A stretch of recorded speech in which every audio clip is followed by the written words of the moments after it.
So The Killing of America is a film that was probably too brutal for its time. It was a movie that was ironically from a simpler time, a less desensitised time, even a more innocent time, at least it seems that way. These were the days of home video when exposure to real-life horrors only occurred with a visit to what were referred to as kids as the shocking section, otherwise known as the documentary or special interest section of the local video store. But as for my friends and I, we always fondly called it the shocking section, because even though half the videos in the shocking section were run-of-the-mill, paint-by-numbers, David Attenborough documentaries and that sort of thing, Albie Mangle's World Safari and so on and so forth, the other half of the videos in the shocking section were something else entirely. There was Mondo Cane, there was This Violent World, Shocking Asia, Brutes and Savages, Men Behind the Sun, Shocking San Francisco, Executions, Savage Man, Savage Beast, to name a few. Mondo movies, or shockumentaries as we called them. And The Killing of America was perhaps the most infamous of these for us. It was produced and directed by Leon Schrader. He's the brother of Paul Schrader, who wrote Taxi Driver. And The Killing of America clinically and methodically chronicles the history of murder in America, or more accurately, I guess, the history of senseless murder in America. And the thesis of this powerful documentary is that everything started to ramp up in the United States murder-wise with the assassination of JFK in 1963, and it's pretty hard to dispute that. So this one's definitely a film that was way too brutal for its time, at least in my opinion, and especially way too brutal for its time for 13-year-olds like my friends and I. I mean, when we rented these Mondo movies, it was kind of like a rite of passage. They were supposed to shake you to your core, and this one really did shake us to our core. It was a pretty powerful indictment against an epidemic of pretty senseless murder, and it was pretty successful at that. This was a time well before TikTok and Instagram desensitised the populace to this sort of thing and showed them tens of thousands of murders every day. So in and of itself, The Killing of America has aged remarkably well. And if anything, everything in it seems to have only accelerated and intensified in the 40-something years since it was made. If anything, we could probably unfortunately do with a sequel to cover the subsequent decades. Maybe we need The Killing of America 2, and that'd probably only get us up to about Columbine, history-wise. So this one is a bit of a grim watch indeed, but in my opinion, it's a must-watch. I'll leave a link to where you can see it in the description, if I can find it here on YouTube. But what else can I say about this movie? A lot of memorable scenes in The Killing of America.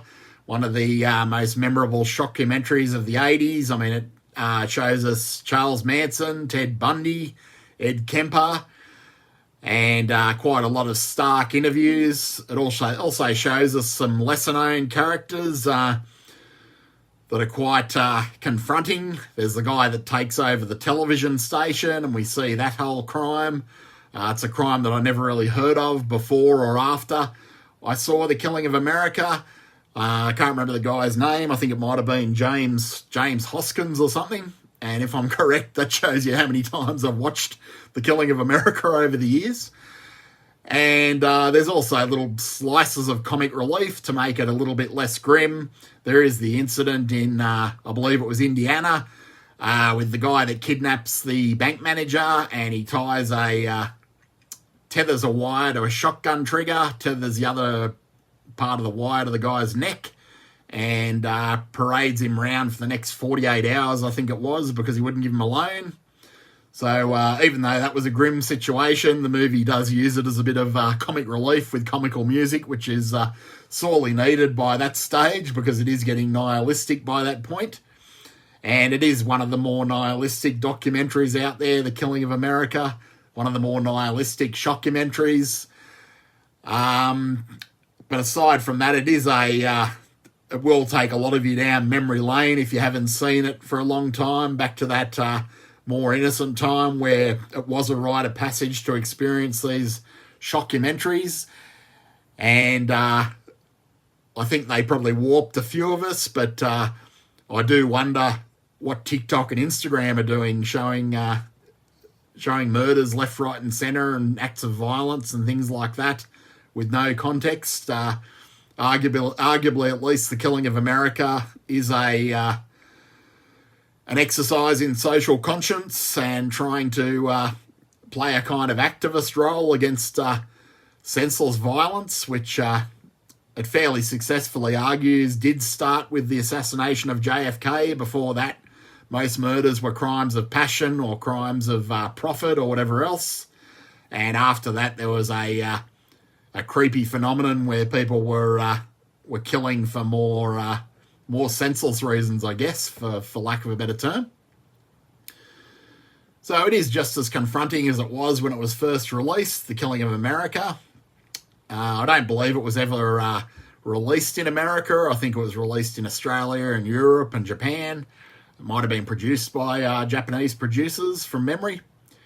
And it's only been available to see to our American cousins in recent years, so I'm not sure what they make of it. As a documentary, as a statement, if some of our American viewers can let us know what you think of The Killing of America. Is it fairly on point, or is it sensationalism? It does come from a more innocent time, so maybe it was exaggerating things back then. Maybe it's exaggerating what's happening right now. I'll let me know in the comments, because you guys live there. So that's about all I have on The Killing of America, one of the standout shockumentaries from the shocking section of the video store in the 1980s. And thanks for joining me here. If you liked this review, please like, share, and subscribe. And otherwise, I look forward to seeing you next time. Hope you enjoy the rest of your day or your evening or your morning, whenever you're watching. I'm about to leave this virtual prison cell and go and do something a bit lighter than talking about The Killing of America. Hopefully the next review will be a bit more fun. Fingers crossed, it'll be a bit more fun. But nevertheless, I did feel like talking about The Killing of America. I was remembering it the other day and remembering the glory days of home video and the shocking section, which, as I said, it was filled with run-of-the-mill documentaries in the special interest section. But it also had no shortage of these shockumentaries like The Killing of America, Men Behind the Sun, Mondo Cane, Shocking San Francisco, Shocking Asia, Brutes and Savages, and so on and so forth. So it was quite a little unique aspect of home video culture at the time, which had a kind of, even though it was bad taste, incredibly bad taste, there was something that felt a bit innocent about it, purely in the sense that when we watched these things as kids, we weren't desensitized like the kids are today, seeing so much online. And it did really have a profound effect on, especially things like The Killing of America, on our general societal attitudes, I guess. So it wasn't. It was obviously it was mostly about the exploitation for 13-year-olds renting these videos, but in the greater scheme of things, it probably did have some use in helping us socialise when it came to some of these problems and issues in society, I guess. So all in all, it was probably a net positive for a bunch of 13-year-olds like us to be renting The Killing of America from the shocking section of Video Easy and Barrel. So yeah, that's all I have. I'm off to enjoy the rest of my day. Hope you do as well. And I look forward to seeing you next time, and take it easy.